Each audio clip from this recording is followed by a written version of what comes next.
Hi hello everyone, అందరికీ నమస్తే. అందరూ ఎలా ఉన్నారండి? బాగున్నారా? నేనైతే చాలా బాగున్నానండి. ఇది గురువారం బ్లాగు. ఈరోజైతే అసలు ఏమీ పని లేదు ఇంట్లోని. సో అందుకనేసి ఈరోజు బ్లాగ్ అయితే లేట్గా స్టార్ట్ చేశాను. ఇప్పుడు టైం అయితే 12:30 అవుతుందండి. మార్నింగ్ 6:30కి లేసాను. షాను మను వాళ్ళిద్దరికి రోజు స్కూల్ ఉందండి. అయితే హాఫ్ డే స్కూల్ అనమాట. సో పిల్లలిద్దరిని రెడీ చేసేసి వాళ్ళని అయితే స్కూల్కి పంపించేసాను. వాళ్ళకి బ్రేక్ఫాస్ట్ కింద మినపట్టు వేశాను. ఇంకా చట్నీ కింద దోసకాయ చట్నీ చేశానండి. అది అంత టేస్టీగా రాలేదు, ఎందుకంటే ఎప్పుడు వేరుశనగ గుళ్ళు వేస్తాను కదా, ఈరోజు మర్చిపోయాను. మళ్ళీ తాలింపు వేస్తున్నప్పుడు మను ఏదో పేచి పెడుతుంది, దాన్ని చూసుకునే లోపల తాలింపు బొగ్గు అయిపోయింది అనమాట. సో ఆ చట్నీ అంత టేస్టీగా రాలేదు, కానీ పర్వాలేదు, బాగానే ఉంది. తాలింపు మంచిగా ఉండుంటే చేతి రాకపోయేది. సో ఇంకా టిఫిన్ అయితే వాళ్ళు మినపట్టు తిన్నారు. మా కోసం అయితే మేము మళ్ళీ ఇడ్లీలు అయితే వేసుకుని తిన్నామండి. సో తర్వాత అయితే ఇంకా నేను మా వారు కలిసి వాకింగ్కి వెళ్ళొచ్చేసాము. వాకింగ్ నుంచి వచ్చిన తర్వాత మేము టిఫిన్ వేసుకుని తిన్నాము. తర్వాత మా హస్బెండ్ మావయ్య గారిని తీసుకుని హాస్పిటల్కి అయితే వెళ్ళారండి. కంటికి ఇంజెక్షన్ చేయాలి అని చెప్పాను కదా, ఒక్కొక్క ఇంజెక్షన్ 35,000 అంటండి. అది ఇంజెక్షను ఫస్ట్ ఆ ఇంజెక్షన్ పడుతుందా లేదా అని టెస్ట్ చేయడానికి 5,000 ఇచ్చుకున్నారు. మళ్ళీ ఇంకో టెస్ట్ ఏదో చేసినందుకు 3,000 తీసుకున్నారు. ఇప్పుడు ఇంజెక్షన్కి 35,000 అనమాట. అంటే ఇవన్నీ మనం స్టార్టింగ్ మనం పెట్టుబడి పెట్టుకుని బిల్స్ అప్లై చేసుకుంటే ఎప్పుడో 2-3 మంత్స్కి మనకైతే అవి వస్తాయి. వస్తున్నాను. సో ఇప్పుడైతే అక్కడికి తీసుకుని వెళ్ళారండి. ఇంజెక్షన్ అయితే మాత్రం మాకు డైరెక్ట్గా మా రైల్వే హాస్పిటల్కి సంబంధించి ఉంటుంది కదా, వాళ్ళు అయితే ఇచ్చేసారు కాబట్టి ఇంక ఇంజెక్షన్కి పెట్టుబడి పెట్టక్కర్లేదు, కానీ టెస్టులకి పెట్టాము. సో ఇప్పుడు మావయ్యకి ఆ ఇంజెక్షన్ చేయడానికి ముందు 5 రోజులు కిడ్నీకి సంబంధించి ఒక ట్యాబ్లెట్ అయితే స్టాప్ చేయమని చెప్పారండి. అది ఆపిన తర్వాత ఇప్పుడు 5 డేస్కి ఇంజెక్షన్కి అయితే తీసుకుని వెళ్ళారు. ఇప్పుడు ఆ ఇంజెక్షన్ ప్రాసెస్ అయితే జరుగుతుందంట మావయ్యకి. అది చాలా స్లోగా జాగ్రత్తగా ఎక్కించాలంట. సో ఇప్పుడు అక్కడికి వెళ్ళారండి అత్తయ్య గారు, మావయ్య గారును మా హస్బెండ్ అయితే వెళ్ళారనమాట. సో వాళ్ళు ఎవరు లేరు ఇంటికాడ. సో ఎందుకు ఇంత ఖాళీగా ఉన్నాను అంటే, ఈరోజు వంట చేసే పని లేదండి. అత్తయ్య మావయ్య వచ్చారు కదా అనేసి నేను ఫుడ్ అయితే ఆర్డర్ పెట్టాను. ఎప్పుడు నేను అమ్మ నాన్న వాళ్ళు వచ్చినప్పుడు కూడా తెప్పిస్తాను కదండి, రియాన్షి హోమ్ ఫుడ్ అనేసి. సో తనైతే మీ అత్తయ్య మావయ్య వచ్చారు కదక్క, మీ అత్తయ్య మావయ్య వచ్చారు కదక్క, ఫుడ్ పంపిస్తాను అనేసి అన్నారండి. సరే అయితే పంపించండి అనేసి అన్నాను. సో తను chicken biryani, chicken curry, bagara rice, meal maker cover అయితే పంపిస్తాను అని చెప్పారండి. అలాగే పిల్లలు ఉన్నారు కదా అనేసి కొన్ని స్నాక్స్ కూడా పంపించమని చెప్పాను. సో తనైతే ఇప్పుడు అది పంపిస్తుందండి. ఇంకా అవి ఆల్రెడీ పంపించిందంట ర్యాపిడోలోని. అవి వచ్చే లోపల నేను గిన్నెలు ఉన్నాయండి, వాటన్నిటిని అయితే క్లీన్ చేసేస్తాను. అయిపోయినాయి. మనుకి షానుకి రోజు హాఫ్ డే స్కూల్ అండి. మంత్ ఎండింగ్ కదా ఈరోజు, April 30. ఎవ్రీ మంత్ ఎండింగ్నే వీళ్ళకి హాఫ్ డే స్కూల్ అయితే ఉంటుంది. సో పిల్లలిద్దరూ 11:30కే స్కూల్ నుంచి ఇంటికైతే వచ్చేసారండి. సో ఇంకా నేను వాషింగ్ మిషన్లో బట్టలు అయితే వేసి స్నానం అయితే చేశాను. ఇంకా ఆ అమ్మాయి పంపిస్తుంది కదా, అది ఒక వీడియో షూటింగ్ అయితే చేయాలి. సో ఈ లోపల నేను గిన్నెలు అయితే క్లీన్ చేసేస్తాను. ఈ లోపల అత్తయ్య మావయ్య వచ్చేస్తే బాగానే ఉంటుంది, వేడివేడిగా వాళ్ళు తింటారు కదా అనేసి చూస్తున్నాను అనమాట. సో గిన్నెలు క్లీన్ చేసేసిన తర్వాత మిగతా పనులు అయితే చేయాలండి. ఇల్లు సర్దాలి, చుట్టాలు ఉండడము, ఇల్లు పిల్లల వల్ల చల్లా చెదరం కింద ఉంటుంది. నిన్న సర్దాను సగము, మళ్ళీ యథావిధి నార్మల్ అయిపోయింది. మళ్ళీ ఇప్పుడు సర్దుకుంటూ వస్తాను. ఇంకా ఖాళీగానే ఉన్నాను. ఎడిటింగ్ వర్క్ అంతా కంప్లీట్ చేసేసాను. చాలా ఖాళీగా ఉంది ఈరోజు నాకు. మార్నింగ్ నుండి గిన్నెలు అయితే తోమలేదండి. చాలా గిన్నెలు అయితే అయిపోయినాయి. నేను ఎందుకు తోమలేదంటే, ఫస్ట్ పిల్లలిద్దరిని స్కూల్కి పంపించేశాక నేను మా వారు కలిపి వాకింగ్కి వెళ్ళామండి. వాకింగ్కి వెళ్ళాం కానీ సరిగ్గా వాకింగ్ చేయలేదు, ఎక్సర్సైజెస్ అయితే అస్సలు చేయట్లేదండి. అత్తయ్య వాళ్ళు వచ్చి 1 వీక్ అవుతుంది. 1 వీక్లో నేను 2 డేస్ వెళ్ళినట్టున్నాను వాకింగ్కి అంతే. ఏమవుతుందంటే నాకు రొటీన్ బాగా డిస్టర్బ్ అయ్యిందనమాట. మెయిన్ ఎలాగంటే, పిల్లలకి స్కూల్ ఉంటేనే నా రొటీన్ సరిగ్గా ఉంటుందండి. సపోజ్ ఇప్పుడు పిల్లలకి స్కూల్ ఉంటే 8:15 కల్లా ఇంట్లో వంట పని పూర్తయిపోద్ది. వాళ్ళిద్దరిని స్కూల్లో దింపి అటు నుంచి అటే మేము వాకింగ్కి వెళ్ళిపోతాం కదా. సో ఇప్పుడు పిల్లలకి స్కూల్ లేకపోతే స్లోగా 6కి లెగిసి 6:30 ఆ టైంకి మంచం మీద నుంచి దిగి తర్వాత తాయితీగా అన్ని పనులు చేసుకునేసరికి నాకు బద్ధకం వచ్చేస్తుంది. అబ్బా వాకింగ్కి వెళ్ళాలా, వెళ్దాంలే తర్వాత వెళ్దాంలే, రేపు వెళ్దాంలే అని ఇలా పోస్ట్ పోన్ చేసేస్తున్నాను. అదే పిల్లలకి స్కూల్ ఉందనుకోండి, ఇంట్లో పనులన్నీ టైంకి పూర్తి చేసేసుకుని వాకింగ్కి వెళ్ళొచ్చేస్తాను. అత్తయ్య వాళ్ళు ఉన్నా ఎవరున్నా కూడా ఇంకా అత్తయ్య వాళ్ళకి మీరు ఇడ్లీ వేసేసుకోండి, చట్నీ అన్నీ చేసేస్తాను అత్తయ్య, మీరు వేసుకుని తినండి వేడివేడిగా అని చెప్పేసి వెళ్ళిపోతాం అనమాట. సో ఇంకా పిల్లలకి సరిగ్గా స్కూల్ లేకపోవడము మా వాకింగ్ అయితే డిస్టర్బ్ అయ్యింది. అయితే ఇప్పుడు 1 వీక్ తర్వాత ఈరోజు వెళ్ళానండి వాకింగ్‌కి. చాలా రోజుల తర్వాత వెళ్ళడము నాకు మళ్ళీ ఎక్సర్సైజెస్ అవి చేసినప్పుడు కొంచెం నడుము నొప్పి అయితే స్టార్ట్ అయినట్టుగా అనిపించింది. నాకు బ్యాక్ స్ట్రెంథెనింగ్ ఎక్సర్సైజెస్ చేసిన తర్వాత బ్యాక్ పెయిన్ కంప్లీట్‌గా తగ్గిపోయిందండి. అలాంటిది నేను ఒక 1 వీక్ 10 డేస్ నుంచి బ్యాక్ స్ట్రెంథెనింగ్ ఎక్సర్సైజెస్ చేయకపోవడం వల్ల మళ్ళీ నడుము నొప్పి అయితే స్టార్ట్ అయింది. రొటీన్ అయితే డిస్టర్బ్ అవ్వకుండా చూసుకోవాలండి. ఇంటికి ఎవరొచ్చినా, పిల్లలకి స్కూల్ ఉన్నా లేకపోయినా ఈ వాకింగు, ఎక్సర్సైజెస్ అన్నది మానకూడదు. ఎందుకంటే నాకు అనిపిస్తుంది మళ్ళీ లావు అయిపోతున్నావు భవాని, లావు అయిపోతున్నావు, బ్యాక్ పెయిన్ వచ్చేస్తుంది, మళ్ళీ హీల్ పెయిన్ వచ్చేస్తుంది, నువ్వు ఎక్సర్సైజెస్ కంటిన్యూ చెయ్యి అని నా మనసు నాకు చెప్తుంది. మళ్ళీ బ్యాక్ టు రొటీన్‌లోకి ఎప్పుడు పడతానో ఏంటో, మళ్ళీ బెంగుళూరు వెళ్ళే పని కూడా ఉంది. టైం 2:15 అయిపోయిందండి. తన ఫుడ్ 12:30కే పంపించేసింది. కానీ మా అత్తయ్య వస్తారు హాస్పిటల్ నుంచి, మావయ్య వస్తారు కదా, వేడిగా తింటారు కదా అని ఇప్పుడు వరకు ఓపెన్ చేయలేదు. ఇంకా 2:00 అయిపోయింది, వాళ్ళు హాస్పిటల్ నుంచి రావట్లేదు. మేబీ ఇంకా ఈ రోజంతా హాస్పిటల్లోనే ఉంచుతారో ఏంటో తెలియట్లేదు. ఇంజక్షన్ అయితే చేసేసారంట, కానీ కొంచెము హాస్పిటల్లోనే ఉండాలి అని చెప్పారంట. నేను తెప్పించింది వాళ్ళ కోసం, వాళ్ళు ఏమో ఇంట్లో లేరు. నాకేం చాలా బాధ అనిపించింది, అయ్యో వాళ్ళు లేరేంటి అనేసి.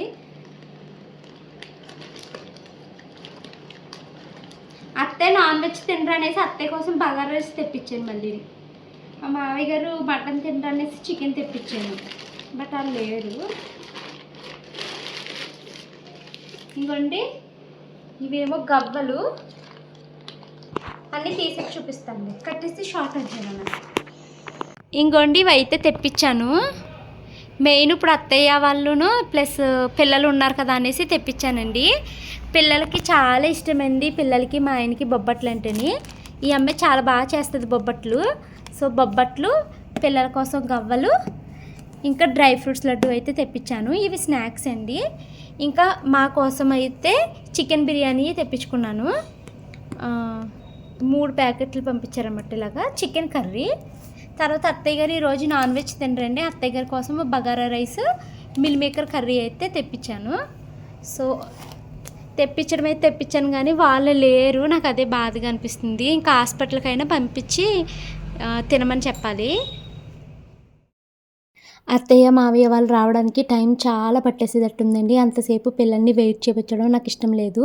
సో ఇంకా పిల్లలకి మీకు పెట్టేస్తానమ్మా, మీరు తినేసేయండి, నానమ్మ తాతయ్య వాళ్ళు వచ్చినప్పుడు నేను కలిసి తింటానులే అని చెప్పి పిల్లలకైతే పెట్టేశానండి. మా మనువు అయితే దానికైతే తినదు, ఎందుకంటే కొంచెం ఇది స్పైసీగా ఉంటాయి కదండి బిర్యానీలు అవిని. సో నేను తినిపిస్తేనే ఒక ముద్ద తింటుందండి, లేకపోతే అసలు తినే పిల్ల కాదనమాట. సో ఇంకా నేను వాళ్ళకైతే భోజనం వడ్డిస్తున్నానండి. అయితే ఇది తెలంగాణ వాళ్ళు ఎలా అయినా కొంచెం స్పైసీ ఎక్కువ వేసుకుంటారు కదా. మా రుతికి, మా హేమన్యకి అలవాటు లేక అసలు తెగ ఒగుర్చేసారనమాట. మా మను అయితే ఏదైనా కూడా చికెనులో కానీ మటన్ కానీ అందులో వేసి వండితేనే తింటుందండి. విడిగా కూర ఎప్పుడు తినదు మా మను ఇంట్లో కూడా, ఎందుకంటే ఇది యూజువల్గానే కారం చాలా తక్కువ తింటుంది. మా షాను పర్వాలేదండి, పెద్ద ఒగర్చకుండా మంచిగానే తినేసింది. ఇంకా అత్తయ్య వచ్చేసరికి 2:30 అయ్యిందండి. మావయ్య గారు ఇంకా రాలేదు, మా హస్బెండ్ రాలేదు. అత్తయ్య గారికి పెట్టేసి మా హస్బెండ్ కోసం వెయిట్ చేస్తున్నాను. మా హస్బెండ్ ఇంటికి వచ్చేసరికి పాపము టైము 3:00 అయ్యిందండి. నాకు చాలా జాలేసింది పాపం మా హస్బెండ్ని చూస్తే. ఆయనకి పనులు చేసి చేసి విసుగొచ్చేసి ఆ ఫ్రస్ట్రేషన్ నా మీద చూపించుకుంటున్నారు. అంటే ఆయన నాకు మీద కోపం చూపించినా నాకు ఏం బాధ లేదు. పాపం అంత అలసిపోతున్నారండి. ఆయనకి ప్రాపర్ స్లీప్ లేదు.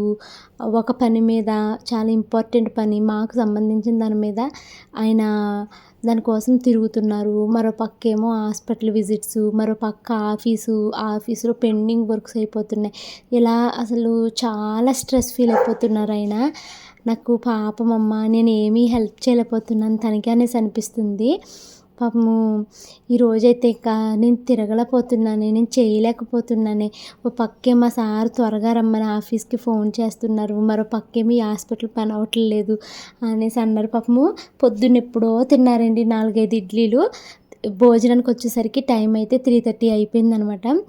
సరే ఇంకా ఒక ముద్ద తినేసి త్వరగా వెళ్ళిపోతాను ఆఫీస్కి, లేట్ అయిపోతుంది అనేసి అన్నారు. ఇంకా ఆయనకి భోజనం పెట్టేసి ఆయనైతే ఆఫీస్కి పంపించేసానండి. ఇంక ఇప్పుడు నేనైతే భోజనం చేస్తున్నాను. మావయ్య గారు అయితే ఇంకా భోజనం చేయలేదనమాట. మావయ్య గారికి కన్నుకి ఇంజెక్షన్ చేశారండి ఈరోజు. అది మళ్ళీ నెక్స్ట్ వీక్‌కి రమ్మన్నారనమాట. విజిట్ నెక్స్ట్ 1 వీక్‌కి వచ్చి చూపించుకోండి. ఏమన్నా తేడాగా ఉంటే ఇంకా ముందే రండి అనేసి అన్నారు. సో, ఇంకా ఈ 1 వీక్ ఇక్కడ ఉండి అది చూపించుకుని అయితే వెళ్తారనమాట. మామూలుగా అయితే మే 2ని, 3ని వెళ్ళిపోతామన్నారు. నేను వద్దు అత్తయ్య గారు, సతీష్ గారు పుట్టినరోజు ఉంది కదా మే 5th అప్పటి వరకు ఉండండి అన్నాను లక్కీగాని.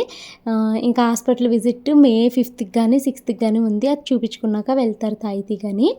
ఇంకా ఈరోజు షాను, మను వాళ్ళకి క్యూబ్ క్లాస్ అయితే జరుగుతుందండి. క్యూబ్ టీచర్ నెంబరు, ఇంకా అబాకస్‌కి, క్యూబ్‌కి, ఇంకా తెలుగు, మ్యాథ్స్ వీటికి ఎంత ఫీజు అవుతుంది అన్నది ఇక్కడ నేను పాంప్లెంట్ యాడ్ చేస్తున్నాను. ఎవరికైనా ఇంట్రెస్ట్ ఉంటే చూడండి, టీచర్ని కాంటాక్ట్ అవ్వండి.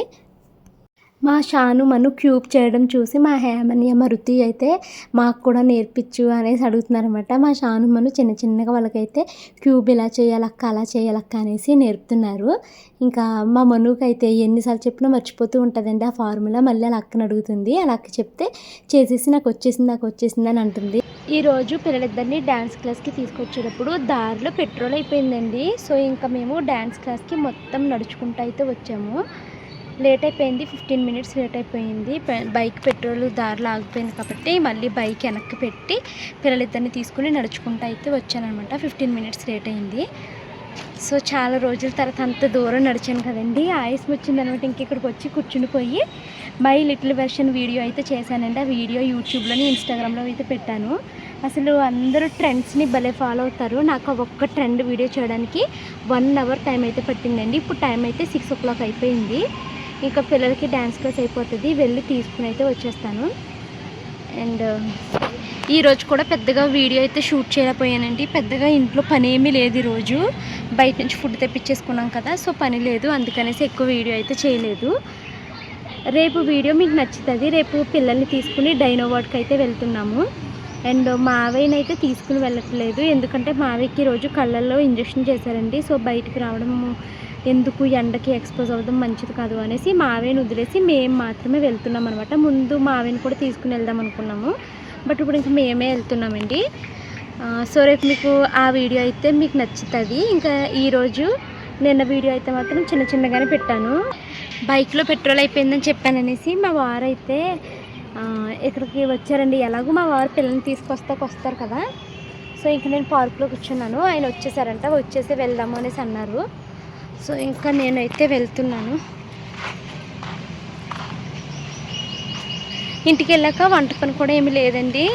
మార్నింగ్ తను పంపించిన కూరలు కొంచెం స్పైసీగా అనిపించినాయి, సో తక్కువ వేసుకుని తిన్నాము. ఇప్పుడు అది వైట్ రైస్లోకి అయితే సమానంగా సరిపోతుంది. సో ఇంకా ఇంటికి వెళ్ళాక వైట్ రైస్ వండుకుని ఆ కూరలు అయితే వేసుకుని తినేస్తాము. తర్వాత అయితే ఇంకా పెద్ద ఏం పని లేదు. ఇంగ్లీష్ వీడియోస్ కూడా ఏమీ చేయట్లేదు, మళ్ళీ స్టార్ట్ చేయాలి. ఎవరైనా వస్తుంటే బద్దకిస్తున్నానండి. మెయిన్ ఏంటంటే ఎంత ట్రై చేసినా నేను కాన్ఫిడెన్స్ బిల్డ్ చేసుకోలేకపోతున్నాను. ఎవరైనా ఉంటే మళ్ళీ నా ఇంగ్లీష్ వస్తే ఏమనుకుంటారా అని, లేదా మా అత్తే నవ్వుతుందా అని ఇలాగ నేను ఇంగ్లీష్ వీడియోస్ చేయడం అయితే మానేశాను. కంటిన్యూ చేయాలి. వాళ్ళు మే 6th వెళ్ళిపోతామంటున్నారు అత్తయ్య వాళ్ళు. మాకు మే 8th బెంగళూరు జర్నీ ఉంది. సో మే 6th కానీ 7th కానీ అత్తయ్య వాళ్ళు వెళ్ళిపోతారు. అంటే కళ్ళకి హాస్పిటల్కి వెళ్ళారు కదా, అది మళ్ళీ మే 6th విజిట్ ఉంది. ఆ రోజు అయిపోతే వెళ్ళిపోతారు. మరి డాక్టర్ ఏమని చెప్తారో తెలీదు. రేపు సాటర్డే మాత్రము మావి గారికి జైపూర్ పూట వేయించాను ఇంకొకటి. సో ఇలా పనులు ఉన్నాయి చాలా. మా హస్బెండ్ చాలా టైర్డ్ అయిపోతున్నారండి. మీకు చెప్పాను కదా ఆల్రెడీ, ఆయన టైర్డ్ అయిపోతున్నారు పాపం. సో ఇంకా ఆ జైపూర్ పూట పని, ఆ కళ్ళ పని అయిపోతే ఇంకా మావయ్యాల పని అయిపోయినట్టేనండి. మళ్ళీ ఇంకెప్పుడు రమ్మంటే అప్పుడు రావాలి. మా వాళ్ళు ఎలా అంటే కొంచెము నార్మల్గా సెట్ అయిపోయింది అనుకోండి, వీళ్ళు మళ్ళీ రారనమాట 3-4 months వరకును. కిడ్నీ డాక్టర్ అయితే మాత్రం 3 monthsకి రమ్మని చెప్పారు. మరి కంటి డాక్టరును షుగర్ డాక్టర్ ఏమని చెప్తారో తెలియదు. సో ఇంకా నేను పిల్లల్ని తీసుకురావడానికి అయితే ఇక్కడికి వస్తున్నాను. పిల్లలిద్దరిని అయితే డ్యాన్స్ క్లాస్ నుంచి తీసుకొచ్చేసాక వాళ్ళిద్దరికి తలస్నానం అయితే చేపించేసానండి. వాళ్ళకి తలస్నానం చేపించేసిన తర్వాత నాకు ఫుల్ స్వెట్ పట్టేసింది. బాత్రూంలో అంత వేడి వచ్చేసింది. అందులోని వేడివేడిగా తలస్నానం చేపిస్తాం కదా. సో వాళ్ళకి స్నానాలు అయిపోయిన తర్వాత బాత్రూములు 2 నీట్గా అయితే క్లీన్ చేసేసానండి. ఇంకా నేను కూడా స్నానం అయితే చేసేసాను. ఇప్పుడు కరెక్ట్గా 8 o'clock అవుతుందండి. మార్నింగ్వి కొంచెం ఫుడ్ అయితే ఉండిపోయింది, కూరలు అవిని. సో అందుకనేసి ఇప్పుడు కొంచెం అన్నం అయితే వండాను. అవి వేసుకుని రోజుకి అడ్జస్ట్ అయిపోతాము.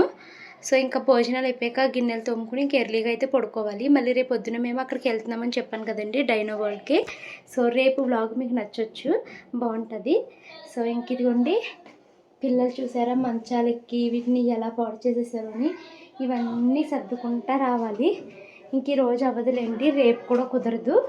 మేబీ ఒకవేళ ఈరోజు పనులు ఇంట్లో త్వరగా అయిపోతే సర్దేసుకుంటాను. ఎందుకంటే నాకు ఇలా వదిలేసి వెళ్తే అసలు నచ్చదండి. ఇల్లు నీట్గా ఉంచుకోవాలనిపిస్తుంది నాకు. మాది అంత మోడ్రన్ హౌస్ కాకపోయినా ఉన్నంతలో నీట్గా ఉండాలి. ఇప్పుడు చాలామంది మా బాత్రూమ్ల గురించి అవి కామెంట్ చేస్తారు, ఆ బాత్రూమ్లు ఏంటి అంత చిరాకుగా ఉన్నాయని. బాత్రూమ్స్ చూడడానికి చిరాకుగా కనిపించినా నీట్గానే ఉంటాయి. ఎప్పటికప్పుడు క్లీన్ చేసుకుంటాము, బ్యాడ్ స్మెల్ రానివ్వను, నీట్గా అయితే ఉంచుకుంటాను అనమాట. నాకు ఏంటంటే నా కళ్ళకి కనిపించినంత వరకు చూడడానికి ఇల్లు నీట్గా ఉండాలి. అలా లేదు అంటే అసలు చాలా స్ట్రెస్ ఫీల్ అయిపోతానండి నేను. ఇప్పుడు ఇంకో ఈ మంచం చూసారా ఎంత చండాలం చేసేసారో పిల్లలు, దుప్పట్లు లాగేసి ఈ రెండిట్లు విని. సో వీటిని అయితే సర్దాలి. అన్నం తినేసాక ఇట్లా పని అయితే చూస్తానండి. ఫస్ట్ అయితే డిన్నర్ చేసేస్తాను. ఇప్పుడు మీ ప్లాన్స్ ఏంటి చెప్పండి నాకు.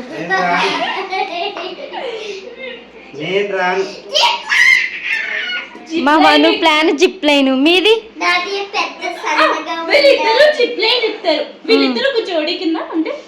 అలా ఎక్కనే మళ్ళీ సింగిల్ ఎక్కిస్తారు. 2 ఉన్నాయా? పట్టుకోవద్దు హ్యాండ్స్ ఒకళ్ళు అలా పట్టుకోవద్దు, పట్టుకుంటే ఇంకా భయము. హేమన్నే చెప్పమ్మా. ఏది స్లైడరా? మాట్లాడు. సరే నువ్వమ్మా. స్లైడ్ ఉంది కదా, దాని మీద ఎక్కి ముగ్గురు కలిసి ఎక్కి నలుగురు కింద చదివితే అప్పుడు స్విమ్మింగ్ పూల్ లో పడుతుంది కదా. ఓకే ఓకే ఓకే అయితే మరి పడుకోండి త్వరగా, హ్యాపీగా నిద్రపోతే అక్కడ ఎంజాయ్ చేయొచ్చు. సరేనా? కారులో కూడా పడుకుని పోండి. మన తల్లి నువ్వేమి ఎక్కుతామ్మా? ఓన్లీ అడ్వెంచర్స్ ఒకటే ఎక్కుతావా? ట్రాంపోలిన్ నన్ను ఎక్కనిస్తే మీరు నేను ఎక్కుతాను. వాళ్ళు వీడియో కోసం ఎక్కారు, నేను ఎంజాయ్ చేస్తే ఎక్కుతున్నాను. సరే అయితే చూడండి మరి. నా ప్లాన్సా, నాకు జారిబల్ అంటే చాలా భయం, కానీ ఈసారి ఎలా అయినా జారాలి. అంటే 10ంటికి వెళ్ళాం కదా పిన్ని, అప్పుడు జారంటమే అంతలాగా జారాను. కానీ ఎప్పుడు జారిబల్ ఎక్కినా సగం పట్టుకొని సగం జారుతా, సగం పట్టుకొని సగం జారుతా. ఇక్కడ పట్టుకోవడానికి ఏమి ఉండవు, జర్ర నీళ్ళు గెంటేస్తాను.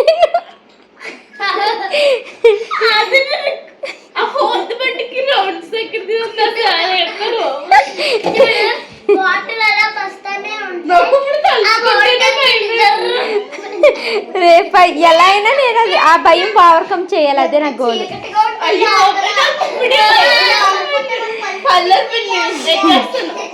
ట్రై చేయి.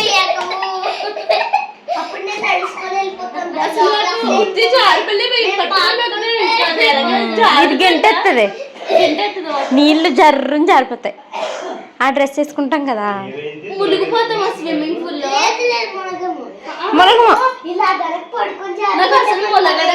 వద్దాలా జారకూడదమ్మా, కూర్చునే.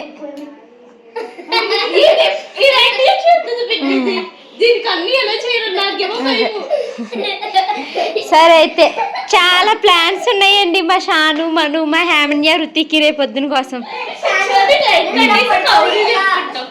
సరే ఈ వ్లాగ్ అయితే ఇక్కడ సెండ్ చేస్తున్నానండి. వీడియో నచ్చితే లైక్ చేసి కామెంట్ చేయండి. Bye bye.